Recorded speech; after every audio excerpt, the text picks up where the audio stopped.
respected yet? Does this defense have any heart? No, they suck. I've been telling you all season, Philly. Shit on you. They've shit on you. Don't you hear me? Jordan Davis, Jalen Carter, they shit on you. They've shit on you. They have shit on you. Don't you hear me? Jordan Davis, Jalen Carter, they shit on you. Kill them. Oh my goodness! Did he say they cock it on them? Hate the style of defense. What's up, good people? Mark Holmes here, and as always, I want to say thank you all for watching, commenting, subscribing, and being part of the Joe Boo Sports Report. Without you guys, as well as you ladies, you know that this literally does not work. Some interesting things, here it is. It is the off season for the Dallas Cowboys. We know that Dan Quinn is actually having multiple callbacks where the way they're doing interviews first now is they're doing Zoom calls. Usually get a couple hours of a Zoom call, and then if they like what they hear, they bring you in for a full interview. Well, Dan Quinn is getting full interviews with the Commanders, Seattle, the Titans, and so on. And more than likely, I think he's actually going to get a job. I really think he's going to get the Seattle job. But an interesting thing, we know that the Eagles have gotten rid of Sean Desai as well as Matt Patricia. And Matt Patricia, his contract was expiring, and I think they basically kind of said, well, we're going to let you explore other opportunities. And one of the opportunities might be getting together with Bill Belichick wherever he lands. If he lands someplace, I would see him going back to working for him. So we'll see how that works. An interesting candidate for the Eagles, man. Although after having more thought about it, we're talking about a guy who was a well-respected defensive coordinator before being a head coach for the Commanders. The Commanders is a place where careers go to die. If you're a quarterback, the last place you want to go is Washington. If you're a coach, the last place you want to go is to Washington. And I hope Dan Quinn doesn't go there. Even though they've changed ownership, it's just something about the place. It's just bad luck. But Ron Rivera is expected to interview for defensive coordinator for the Eagles. I'm just putting that out there, seeing what Eagle fans actually think, since we do have so many of them that watch the channel.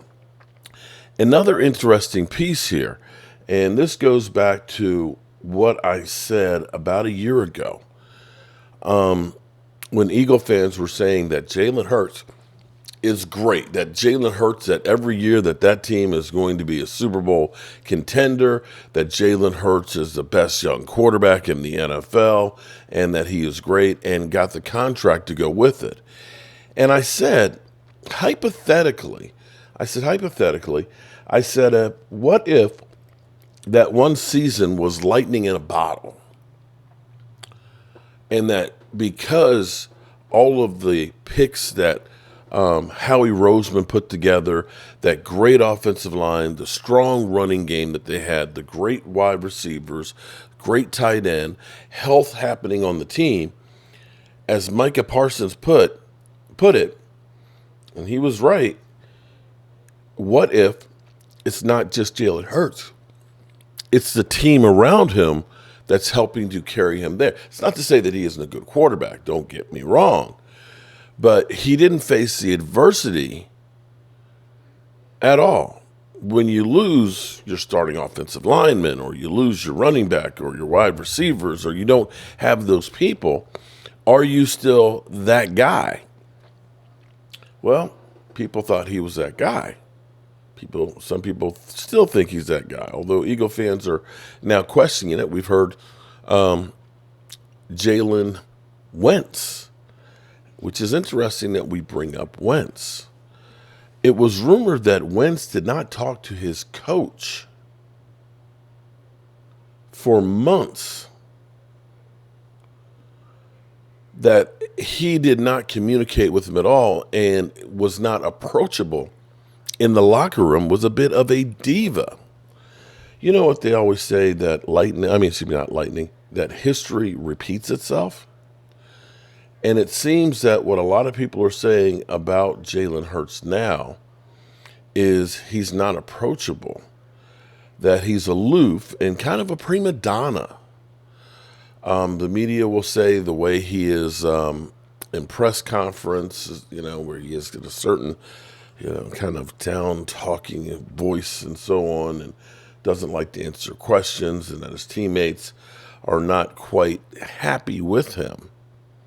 That you have the Carson Wentz situation all over again. Now, I'm curious, Philly 500, his thoughts on this, and I'm going to text him and see if I can get a little taste of what is going on in Philadelphia. Mind you, I can't brag and feel good about what's happening on with my team. One thing I can say, at least about Dak Prescott, although it was kind of funny that the Diggs clip of him saying, "Shut your bitch ass up," where everybody made a lot about Dak Prescott and his teammates kind of going after him. One thing I can say is we don't typically hear reports like that from Dak Prescott's teammates, that, he's a prima donna and aloof and things like that in the locker room. From wide receivers' mothers, now that's a different story. We did hear that from his mother. It says that Dak's not it. We've got our own problems as well, a lot of them. And, as I think about the Dan Quinn situation for us, what are we going to do for defensive coordinator? Because it sounds like, if you are reading the tea leaves and understanding that people are bringing him back, that there's almost getting to be where he may have the opportunity to pick which one of these jobs he wants. What will the Cowboys do at defensive coordinator? And I hope that they're not waiting, that they're looking at this and getting a gist that we need to go and figure out what we're going to do. I don't know if Al Harris, you have to look at Al Harris and say what he's done with the defensive backfield with Diggs and with Deron Bland, although Bland has not got all the cover skills down just yet. He is great at intercepting the ball, but he's still got work to go.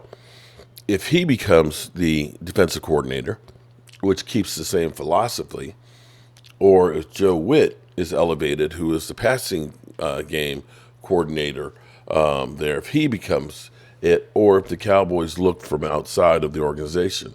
The Cowboys usually like to promote from within. That's the thing that they've always done, but I'm of the guild with the Cowboys that maybe you need to look outside of the organization. And maybe if a guy like, say, Mike Vrabel doesn't get a head coaching job, that maybe you look at trying to bring in somebody like that. Then maybe if Mike McCarthy starts having a rough start to the season, then maybe you've got a guy in place that you could end up having to take over.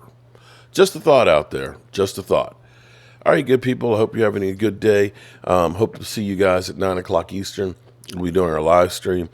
We will be still trying to figure out what the hell is going on in Dallas, because right now I don't have a clue. I don't have a clue. The only move that's been made thus far is Mike McCarthy is staying. That's it. That's all we know. That's all we know. Peace.